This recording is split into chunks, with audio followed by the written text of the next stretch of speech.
Хөдөлмөрийн гавьяаны улаан түгийн одонд Монголын үлдэршний эвлийн соёлын төв ордноос санаачлан олон улсын эмэгтэйчүүдийн эрхийн хамгаалах өдөр Мартин амны баярт зориулан хамгийн гоё болдог бүсгүй танаа хошин урлаг дуучдын хамтарсан сэтгэл огшоосон, догтлуулсан, инээлгсэн, аз жаргал дүүрэн мэдрүүлсэн тоглолт зохион байгуулахад бэлэн боллоо. Тоглолтод хошин урлагийн маск продакшн бүрэн бүрэлдэхүүнээрээ шилдэг номерын тоглохоос гадна ардын жүжигчин Ган Зөрөг, Монгол улсын гавьяа жүжигчин Харшийн Баасан Дорж, соёлын түргэн ажилтан Болд Мөнгөн Цэцэг, соёлын түргэн ажилтан Алтан Жаргал, соёлын түргэн ажилтан Бан Зэрэгч Даш Нэм, анх хоёр Чонцол Дулам, соёлын түргэн ажилтан Баян Далай, Дан Тулга, дуучин Дашчан руу Оюун Батнаар оролцож бүсгүй танаа гайхалтай үдшийг бэлэглэхнэ. Ээжтэй, эгчтэй, гэргийгэ хамт олонний үзэсгэлэн бүсгүй бүхнээ баярлуулаарай. Тоглолт Монголын үлдэршний эвлийн соёлын төв ордны их танхимд 3 дугаар сарын 7-8-9-ний 14 цагт болно.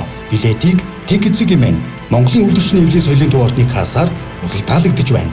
Мэдээлэл авах хутас RTX-тэй 38, RTX-тэй 92 утсаар лавлаарай. Ерөнхий зохион байгуулагч Монголын үлдэршний эвлийн соёлын төв ордон